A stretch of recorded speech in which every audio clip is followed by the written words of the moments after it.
Capes on the Couch podcast is for entertainment purposes only. Dr. Issues is a psychiatrist, but he is not your psychiatrist and does not have knowledge of your individual situation. For any personal mental health concerns, please consult your own healthcare providers. For medical emergencies, please call 911 or the designated number in your area immediately. Remember that you are not alone and help is out there.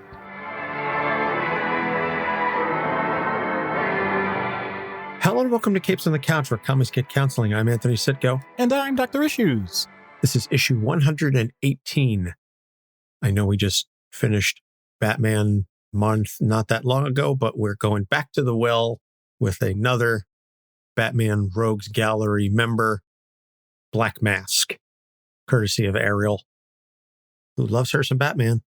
Check out her columns, a long box view on our website, capesonthecouch.com. Before we get started real fast, if you recall last April, Podchaser was doing something really cool called Reviews for Good. Every review left on podchaser.com earns 25 cents towards Meals on Wheels and their COVID-19 relief fund. Well, they're doing that again this year. So every review that is left on Podchaser on a podcast or an episode, they will donate 25 cents. And if the podcast responds to the review, that donation will be doubled. And Libsyn is also matching donations for their hosted podcasts. And since we are a Libsyn hosted podcast, we are asking all of our listeners to go to podchaser.com, like, follow, and subscribe, and leave us a review. We, of course, will respond. And when I say we, I mean me. And that will earn lots of charitable donations towards a very good cause, a big supporters of Meals on Wheels here, and helping get food to folks who need it, especially in this time. You know, we're more than a year into these lockdowns and still dealing with the effects of the pandemic.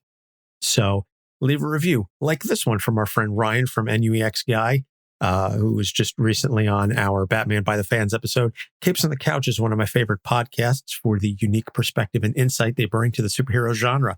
I haven't heard another podcast go so deep into the psychological arguments around these characters. One of the most informative and entertaining podcasts around. Did I mention there are skits as well? Well, thank you, Ryan. I appreciate the 5-star review. You can leave us a review of any star, really, and we will respond to it on Podchaser. And if you send us an email to capesonthecouch@gmail.com with a screen cap of your review and your address, we'll send you a sticker as a way to say thank you. So it's you get donations to charity and a sticker. So go to podchaser.com, find Capes on the Couch, and leave us a rating and review. So getting now into the meat of the episode, Black Mask, Roman Sionis, created by Doug Moench, co-creator of Moon Knight, and Tom Mandrake in Batman number 386, August 1985. You know, I had to throw in the Moon Knight reference there. I know. Especially because we just had Ray on our Patreon trade paperback review on a non-Moon Knight book. Roman Sionis, who, if you saw the Birds of Prey and the Fantabulous Emancipation of One Harley Quinn movie, played, I thought, wonderfully by Ewan McGregor. I thought he did a fantastic job of playing Roman as the absolutely spoiled little brat that he is. So Roman was born to wealthy parents who didn't care for him, and they dropped him on his head early, which possibly caused some mental damage. I don't know how true that is. My son fell on his head when he was a month old, and he's perfectly fine. My daughter fell on her head. My parents told me about a story where I got dropped on my head. I mean, that's life. Kids fall. It happens. Yes, as long as it's not from a horrific height. Of course. So he hated Thomas and Martha Wayne, who his parents were always sucking up to in an effort to climb the social ladder. So this led to a fascination with masks because he believed that his parents were phony, which, to be fair, they totally were. So once he came of age and became VP of his father's cosmetic company, he burned down the family estate, killing his parents, and took over everything. Except it was revealed that he had no business acumen whatsoever. He ran the company into the ground, and it was rescued by Wayne Enterprises, but he was fired. So he went to his parents' grave, dug up the coffin, and destroyed it. He used the pieces to make a new mask and called himself the Black Mask. Yeah, so there was a lot of animosity there because Bruce actually at one point did approach Roman because of their experience as a kid, and Bruce saw things a little differently. He actually had a positive memory of some of these things and basically said, I'm throwing you a bone here. We can salvage this, just kind of toe the line for a bit. Like, lay low, don't try and be this big shot, we'll run the show. And Roman didn't take well to that at all. That's putting it mildly. So he created this gang, the False Face Society, and he began going after the Wayne Foundation and its members, including Bruce. After a failed attempt on Bruce's life, he set fire to his family's house once again, and in a battle with Batman fell into the flames, and this fused the mask to his face. Because comics. Oh, the amount of fluid loss from that, not to mention... no. But it's comics, so it works. So during the No Man's Land story, he becomes the head of a cult known for ritualistic scarring, but gets taken down by Batman and Huntress. He later gave up the theme of masked henchmen and decided to just run a simple drug trade. Except he did it in the East End of Gotham, which put him into conflict with Catwoman, who was at this point operating as the sort of anti-heroine overseer of the East End. So he tortures and nearly kills Stephanie Brown during war games. We, the readers, are left to believe that Stephanie actually died. She didn't. She managed to survive it. Who are you talking about? Ha ha ha ha ha. And so he ends up getting killed by Catwoman after threatening to kill all of her loved ones. She just straight up shoots him in the jaw. He's resurrected during Blackest Night as a Black Lantern, but was defeated by a combination of Catwoman, Ivy, and Harley Quinn, who trapped him in a pitcher plant that digests his body as quickly as it regenerates, because Ivy can do that. So in the New 52, it gives him largely the same backstory, but now his mask gives him low-level psychic abilities, and he also... Don't say it. Don't. No, we're not doing this. He has split personalities. Okay, Roman and Black Mask are distinct identities. Yeah, so thank you very much. And this has been Capes on the Couch. I'm Doc Issues, and we'll see you next week. And so DC Rebirth abandons the psychic abilities, but has him allied with the Penguin. We're not going to get into the split personalities. Don't you dare. We're not going to do it. Thank you. I'm not even making a joke about it. It's not even one of the issues we're going to discuss. Good. So, but we are going to get into the issues now. So the first thing is he has no positive family background whatsoever. None. Okay, wait. I'm one of those people. If you challenge me and say something like that, I'm going to try and find something. So, did he end up being a child of means? Yes. Does that automatically mean that he has to be incredibly spoiled? No. We already have plenty of evidence that is not an automatic. That's not something that is considered sufficient to make someone quote unquote spoiled. So when you say no positive family background, let's not go the route. To be fair, I'm referring to the interpersonal relationships with his family. Right. I understand that. And I'm not saying, obviously he has money, but I'm talking about the fact that his parents didn't care for him. He never knew love or affection growing up. That's what I'm talking about. Well, he knew love as a token, not for himself. It was never applied to him, but it was applied to the status of being a wealthy family. And so the thing that they wanted to demonstrate at all costs was that they were high society. And their social capital was just as important as their financial capital. When you blend those two things together, your self-worth becomes your net worth. That is a bad thing to do. I can't stress that enough. It basically means that you are going to be subject to the whims of everything around you. You are giving up a locus of control. His parents were doing that. And now he's learning that in the outside world, that's the only thing that matters.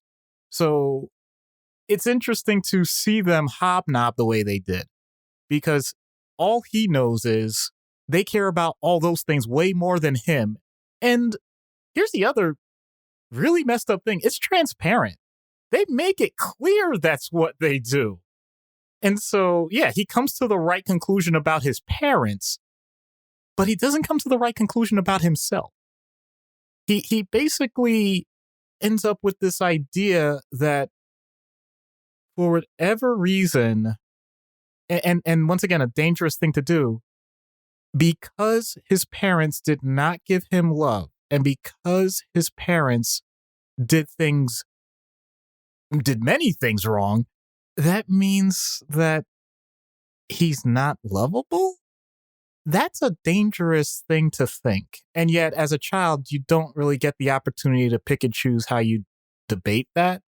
So he really doesn't have a foil to compare that to.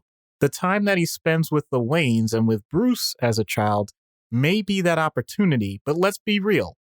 No different than right now. If you said you had a child that had unfortunate developmental circumstances, be it physically, psychologically, emotionally, financially, your therapist is not another child. That's that's a potential recipe for disaster, because even if the child is nice, they don't understand the nuance and the need for fostering what an adult brings to the table. But also, I hate to say this, parents, but kids can be cruel. Not that Bruce was, but you could imagine if you have that loner kid, despite all his money, that it's clear his parents are just like throwing him to the wayside. Could you imagine being on a playground, being that loner, regardless of your money, what that could do? I'm bringing all these things up because the more options as to how things can go, the more we can explore, especially in treatment, what we have to deal with besides people like Black Mask. Like these are variations of the same point.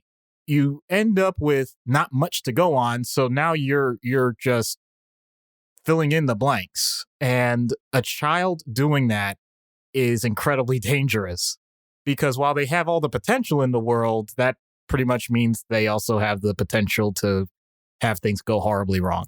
And let's also, I don't want to ignore this point, even though it may not be something you would call Child Protective Services on, this is abuse.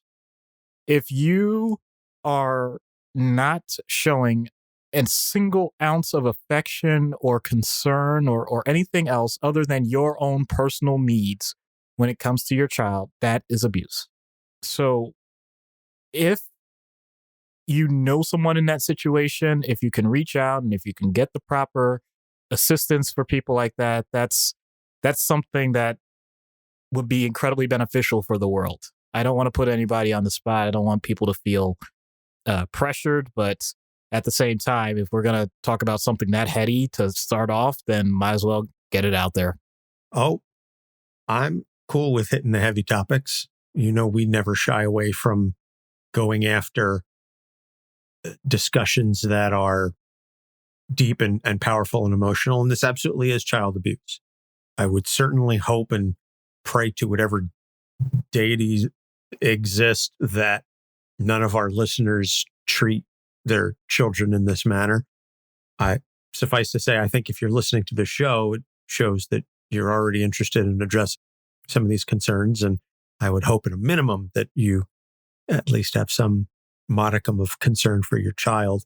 But yes, it is sad to know that even though Black Mask is a fictional character, that there are very real people out there whose only real relationship with their parents is one of power and prestige and superficial nonsense. And I don't know, maybe it's because I love being a father so much, as I know you do as well. It boggles my brain that there are people out there who have kids and don't love them for who they are and don't have this sense of awe and appreciation for their child. I look at my son every day, and yeah, there's times that I get frustrated with the questions that he asks, or if he's requiring a lot of engagement or he needs things that I can't give him at that particular moment, but not for a nanosecond do I love him any less than every fiber of my being. And those moments are few and far between, and they pass. And the overwhelming 99 and 44/100% of the time, I just look at him with awe. Like, I made you, and I get to continue to make you every day. So you're saying that your love for your child is pure, like ivory soap. Yes, it is, and that's why I always go with the 99 and 44/100%, because I know exactly what that is in reference to. But seriously, it hurts me to think that there are parents out there that don't care for their child as anything more than a status symbol. And you see the results, and they're never good. So now that we've gotten off our parental soapbox, let's talk about the second issue and this obsession with masks. Now, as I said during the background, he realized that his parents were phonies, which they absolutely were. So, credit where credit is due. Even as a young child, he had the awareness and the acumen to say, that's not who you really are, or I don't know who you really are, but whatever it is that you're doing is a facade just so you can make it. And so then this obsession with masks arose, which you're the mental health professional. I'll let you delve into the obvious symbolism here, but it's rooted in that very real trauma. And it's rooted in the very real fact that he's able to call these people out and say, you're full of it. Yeah, that's totally fair. There are so many ways this can go, though, because at one point, the idea of a mask can be for the sake of protection. We already talked about the abuse. The fact that what he's using initially, you mentioned that he attacked the graves. It's the stone. It's the tombstone. It's everything about it. It's solid. It's a greater feel and protection than what he would have if he just had to face the world, especially after having negative events. It gives that shield that he would want, that he never had before. And the fact that it all happens after destruction indicates I have to take what's left and make it a part of me. And this is what I need to show the world. It is hiding. It is the idea that you can have parts of yourself that are only going to be known to you. And unless you find a way to have that person expose that side, it remains hidden. And that's true for superheroes and everything else in life, really. So there's, that's another aspect of it. The idea that it got fused to his face. To me, that says if you are intentionally using one facade for the sake of another, and you use it either at inopportune times or you use it so much that you start to neglect what's underneath and you're put under intense pressure, in this case, a fire or other extreme circumstance, then whatever is underneath can just simply be pretty much dissolved. So those are just a few things off the top of my head. I mean, the fact that everything that he starts to affiliate himself with, the names of the organizations, the idea of scarring, all of it. The whole point is the world ends up providing a lot of opportunities to inflict its various events on you. And you have many choices. I'm not saying that you can get away from it affecting you, but that doesn't necessarily mean that it has to be in one direction. And if you can find a way to either have influence on it yourself, or you find a way to make it a benefit, or you recognize the pain and suffering that is caused and don't allow it to completely destroy you, then masks can be a pretty good thing. But when it leads to outright lying, when it leads to a complete neglect of parts of your life that you should continue to have important, when it becomes almost its own game and you forgot what your purpose was to begin with, that's when masks can be dangerous. It's funny that you bring up at the very beginning the idea of masks for protection, because we just spent an entire month talking about Batman, who uses the mask as a way to sort of protect himself and the people that he cares about. And, we've discussed that on the show, the idea of secret identities and masks and ways to protect yourself and everything.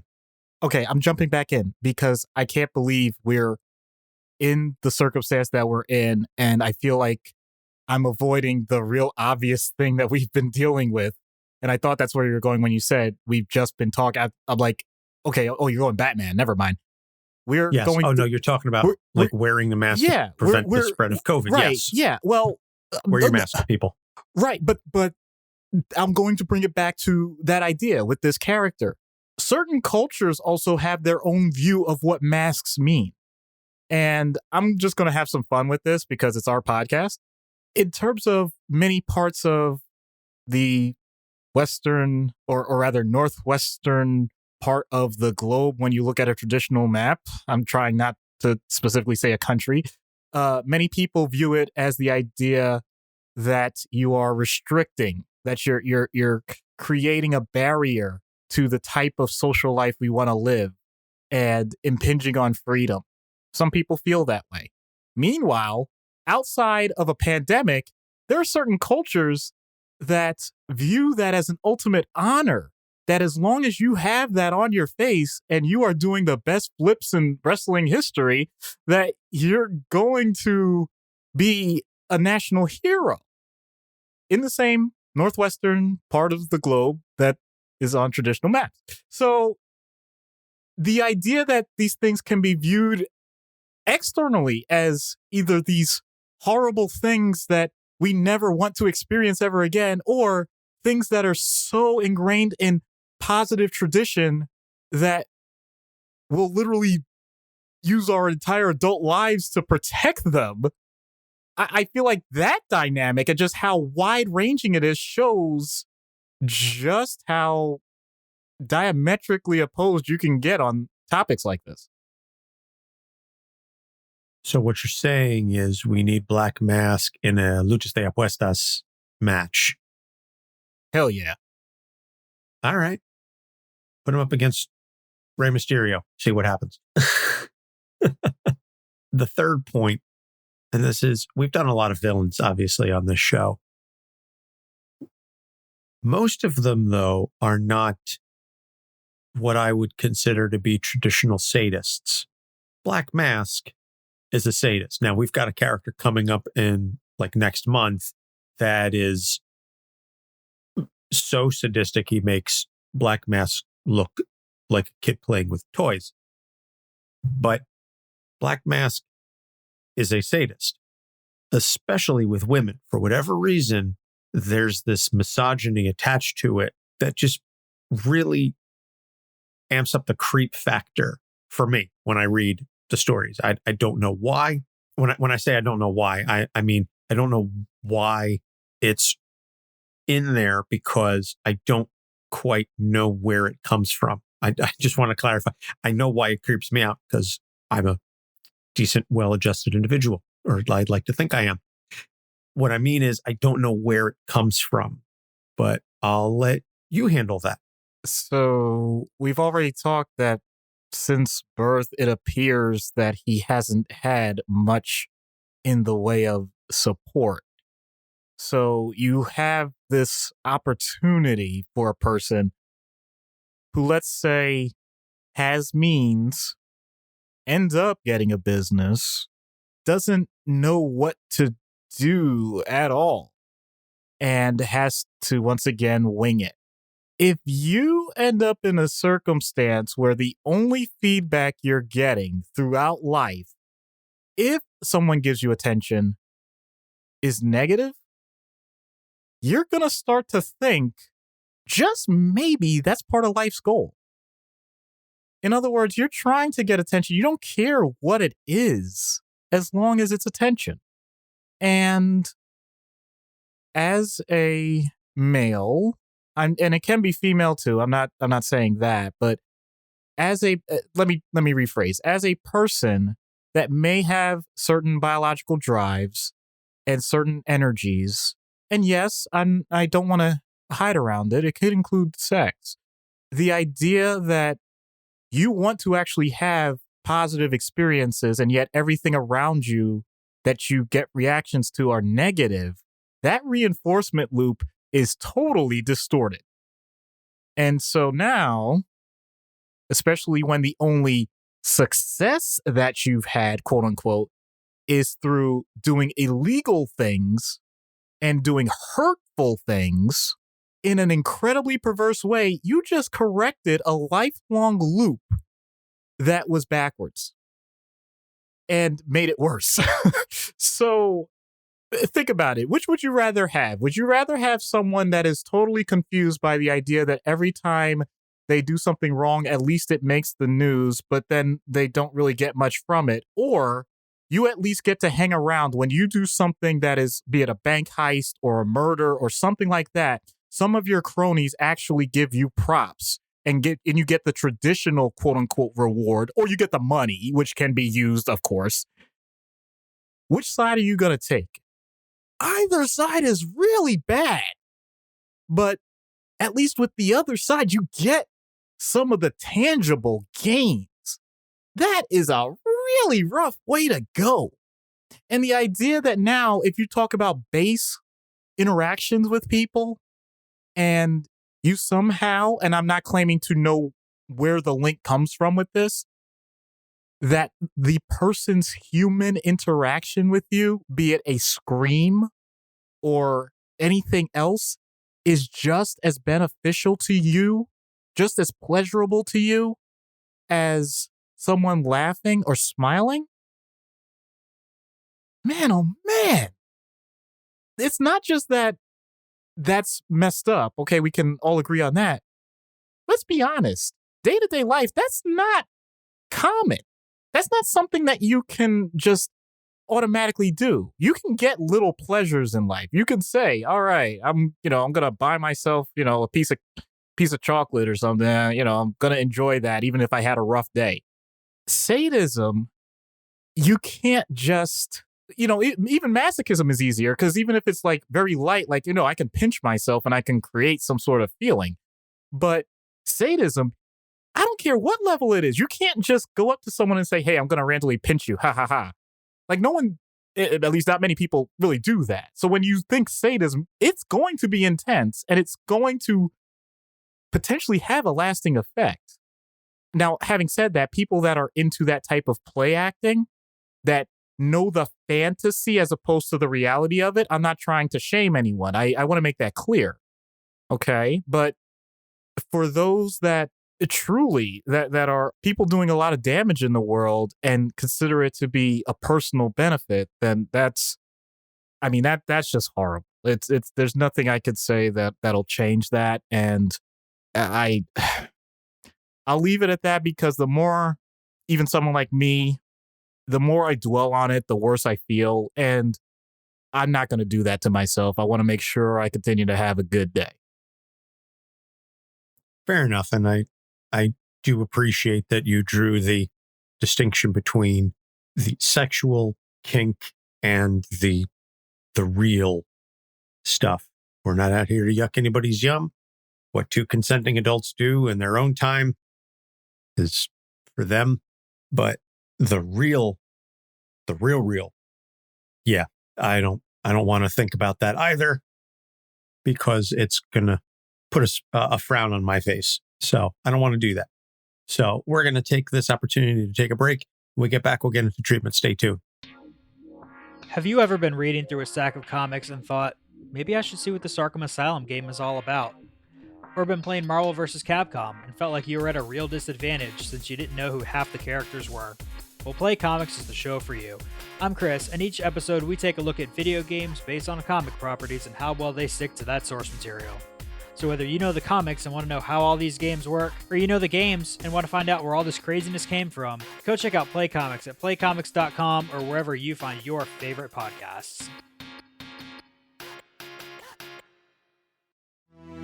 Ich bin ein Science!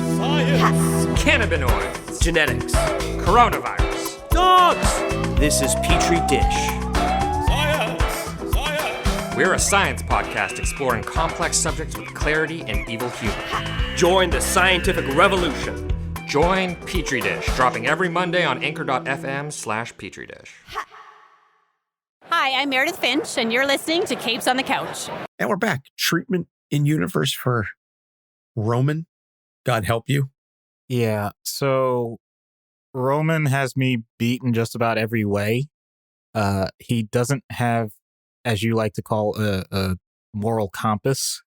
He has incredible means. He has henchmen. He has everything that it would take to destroy me. And I would doubt he has an interest in talking to me.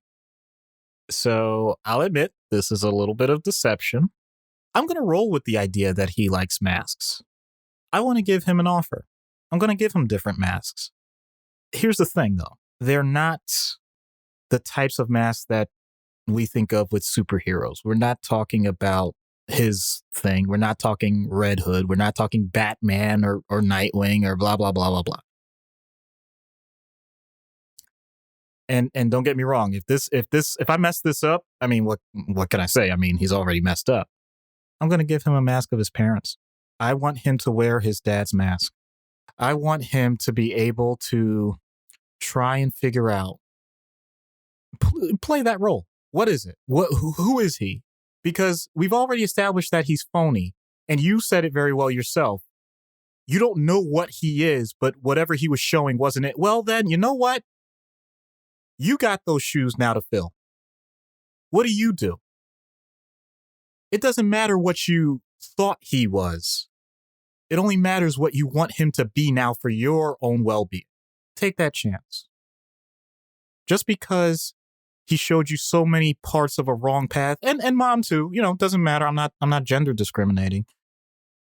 That doesn't mean that you couldn't learn from them. And that doesn't mean that you couldn't learn from them productively. When you look at things as winning and losing, then of course you look at that as a coin flip, not to reference Two-Face intentionally. But there's a much different way to look at it. You either win or you learn a lesson. So I think that gives a decent opportunity to him. That is a fascinating idea. And you would definitely need physical protection, because I know with a high amount of certainty that he would not appreciate that suggestion, at least when you initially make it. Hey, you like masks so much? Put on your dad's mask. Let's see how you like that. Oh, snap. Yeah, that's going to go over like a fart in church. But I think it's a wonderfully unique treatment option. I know you like to spruce things up and always try and go for something different, so you're not just repeating yourself. Yes, especially since, full disclosure, some people may wonder, does Doc think of these things ahead of time and have them planned out, or is he really just doing this on the fly?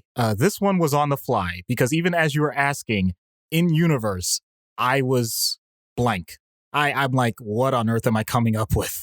So yes, once in a while, I usually have an idea, but this time I didn't. So I don't know what to say, but holy crap, I can't believe that came out of my own head. Well, I think it's a testament to just how damn good you are. The fact that you were able to come up with something like that on the fly, that's pretty badass. So out of universe then.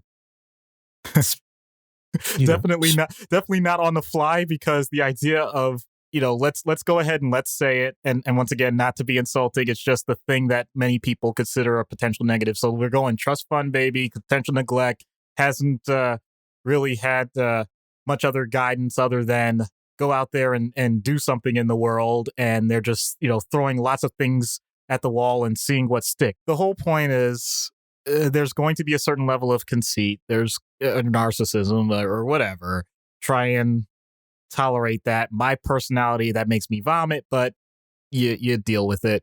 The main point of therapy at that point is a little bit of modeling even. If you're getting someone that's young as a child, like, it's absolutely modeling. This is what a healthy relationship looks like, is what a healthy human being does on a regular basis with another human being in terms of basic interactions, in terms of expectations for following rules, for exploring things in a safe way rather than completely reckless. Recognizing that even if you think your resources are limitless, that setting certain restrictions for yourself can actually be empowering.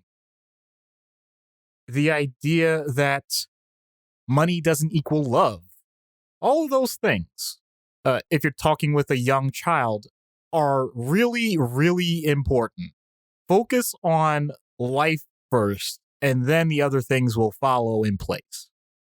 Even if the parents aren't modeling it, you can do it as the therapist. And playing with the child at that level really does help. If we're talking everything else, if we're talking adolescence, if we're talking young adults, if we're talking older adults even, and this is the life that they grew up with, and now let's say they're dysphoric about it, meaning they don't like the emotional output that they get or the responses that they have when certain things, let's say, don't go their way, or even when they do go their way, they don't understand why it turns people off, and they don't recognize that their attitude is really off-putting. All of those things can be dealt with one by one, and really targeting them in each session. So let's take the idea. Yeah, let's go with it. It had to be a good winner, because that can be incredible. Like the idea that, let's say you do have a great accomplishment. That's fine. You don't have to be so cocky and brag about it to everybody that you end up souring the experience for everyone else. Learning to take a compliment and recognizing that compliment in and of itself doesn't change your personal value, and somehow finding a way to make it derogatory towards others, because many people do that. Just giving this feedback on a regular basis and allowing them to understand that there is a life outside of the extremes, outside of the elite. And the sooner that you can reconnect with that, then the sooner you're going to notice that your emotions, which, by the way, don't have a boundary, your happiness or depression, other than abject poverty, I'll be honest, it doesn't depend on the dollar amount. It doesn't depend on the level of fame and whatnot. So once you reconnect with the base emotion, you'll actually notice that you'll get more enjoyment out of those other things when they happen. It's a really big deconstructive process, and one that, as I've mentioned in previous episodes, I don't mind rhyming. If we change the framework and instead, especially at this high elite status level when it comes to finance, if you change it from seeing a psychiatrist or seeing a psychologist or seeing a social worker and all that, and all of a sudden when you call them a guru, now, that's something that you got to put all your effort into, all your energy, because this is vital. When you change it that way, all of a sudden, wow, that's amazing. Why don't more people do this? And yet that's the framework that we live in. So that's what I go with. So it's just about rebranding. Hey, man. It does work. Apple's been doing it for years. They take something that has already existed and they just rebrand it and they stick an I in front of it, or say, hey, we're doing this for the first time ever, even if it's a bald-faced lie. Yeah, the beauty of therapy, though, is that you don't have to use planned obsolescence. There you go. As you can tell, I'm not an Apple person. You get a little bit of real life in with the mental health discussions. Yeah, just let me, text you my reaction on my iPhone here. I'm not texting you, don't worry. That's okay. I have Google Voice, so I'm not really sure it would work anyway. So let's take all of this and see what happens when we get Black Mask on Dr. Issues' couch. Hello, Roman. I'm Dr. Issues. What do you want? This isn't a house call. It's not like I asked to meet with you. You're required to. I know what you're here for. Let's get this straight. I'm not trying to change. I've changed enough for my lifetime. Thank you very much. I appreciate your honesty. Well, that saves me time. Goodbye. Bye. Oh man, I gotta try. Sorry, I'm not gonna give up. Sucker. As dangerous as this may sound, the goal of therapy for a thief may be to make him a better thief. You can't be serious. Nobody's that stupid, especially against me. I don't mean that literally, like being better at bad things for society. I mean being more in tune with your mental state so that you're better at your personal goals. What you do with them is none of my business. What sort of backwards schooling did you do? This is nuts. How long did you originally plan to talk to me? Oh, about -2 seconds, and then find someone to kill you. And how long have you actually talked to me? See, I've already exceeded your lowly expectations. I can't get over how bonkers this is. You're just like that Harley chick. Same field. See, I know all shrinks are weirdos. So what can this self-proclaimed weirdo do for you? I'm all ears. You're really trying to analyze me, huh? Okay, then. I want my enemies dead. I want unlimited access to every major corporation's bank accounts in Gotham. I want enough firepower to take down a small nation's army. Or the Batman. It's about the equivalent budget. So, get to it. Chop, chop. Not a single emotional goal. You really don't have the vocabulary for that, do you? Who says what I want won't make me happy? Well, how much did you have before? Oh, gee, let me do the math. Carry the one. A hell of a lot more than you ever will. And were you happy then? Well, I wasn't locked up, chastised, and made to do interviews with the likes of you, so... So, you didn't have the same intellectual stimulation, but you didn't answer my question. I appreciate your deflections. It's actually a strong intellectual coping skill. How long are you going to keep up with this psycho crap? I'm not trying to be some prissy high-status goody two-shoes. Fascinating. You equate being high status with somehow being good. I've definitely seen examples across a full spectrum with regards to that. Does that attitude date back to direct experience as a crime lord or from your interactions at a younger age? It dates back to being annoyed by someone who's not a henchman, partner, associate, or target talking to me as if somehow any of this matters. I see. So that's how you view your spheres of influence. If no one fits in those spheres, then you don't expend mental energy on them. That's actually another advanced skill, It helps you maintain the locus of control. How'd you learn that? I don't know. It sounds like common sense to me. If someone isn't worth my time, then they're a guaranteed waste of my money. Best examples are the ones who keep asking questions when they've been given every hint to stop. Oh, I'm picking up what you're putting down, but what about those that are in your, let's say, sphere of influence and you can't kick them out? They don't exist. Au contraire, I'm talking about your adversaries. They probably take up most of your mental bandwidth and they probably make you feel worse because you've lost to them. I don't lose, I learn. Honestly, you're really impressing me with your knowledge of mindset-focused techniques. how does that translate when you've had to make such a transition from full mob boss to anonymous inmate number? It translates just fine because no inmate is asinine enough to have drawn-out stalling conversations with the man responsible for their death. Oh, I'm definitely going to have to challenge you on that one. I mean, you're forecasting a future that may never happen. Look, I've even dealt with clairvoyants before, and they're not perfect either. So that type of bias is going to get you in trouble, man. You need someone to watch those psychological blind spots. You're really just going to stand there and act like I'm not insulting you, not warning you to get the hell away from me? You think I'm nuts? You're off your rocker.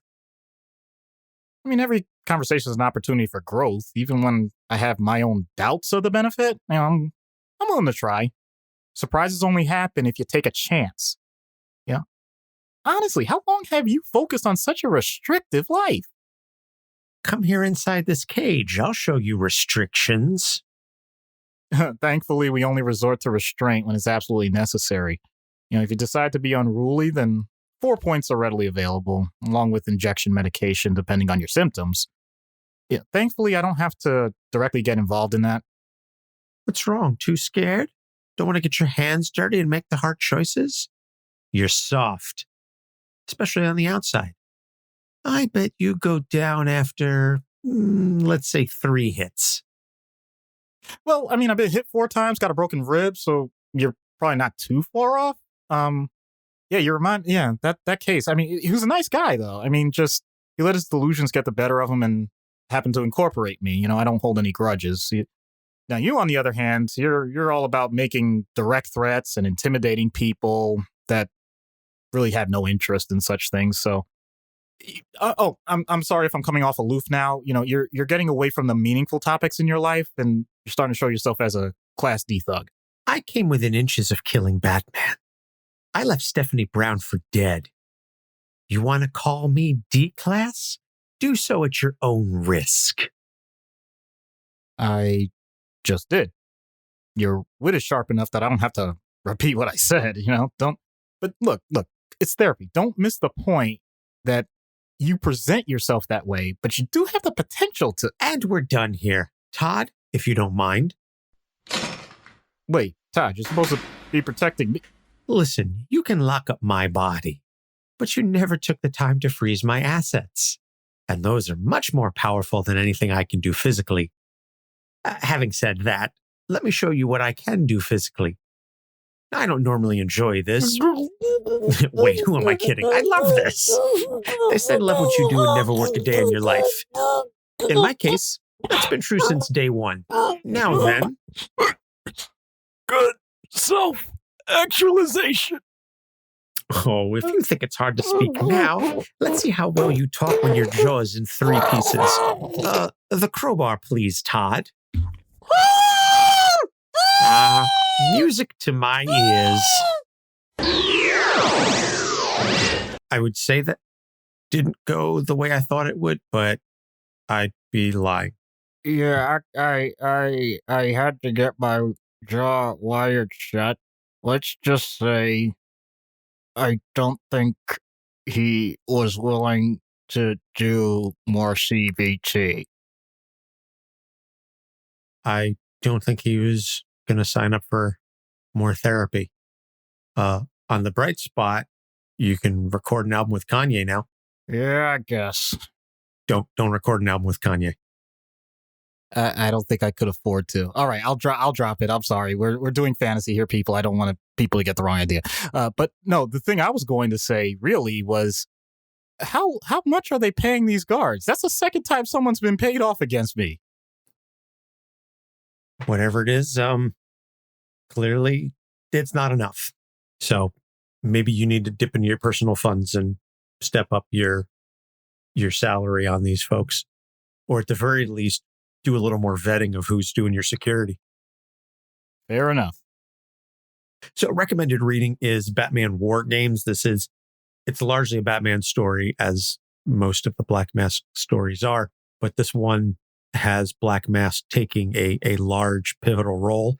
This is also the one where he basically, for all intents and purposes, kills Stephanie Brown. It's a great story. So go check it out. We'll have links to it in the show notes. Upcoming episodes, John Walker to tie in right before the last episode of Falcon and the Winter Soldier, which I am thoroughly enjoying.